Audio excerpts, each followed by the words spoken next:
Hello.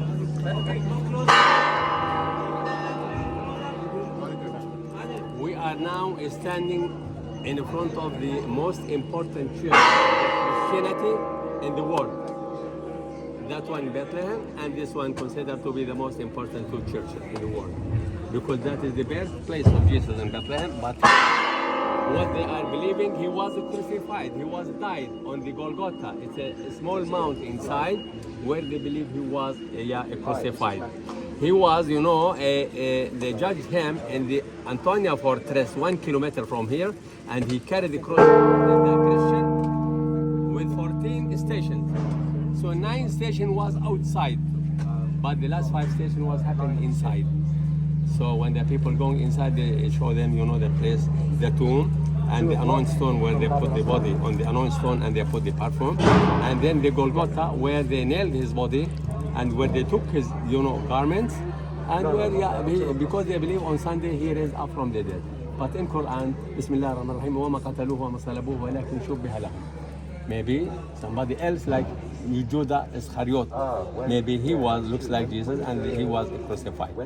Anyway, the church is very old.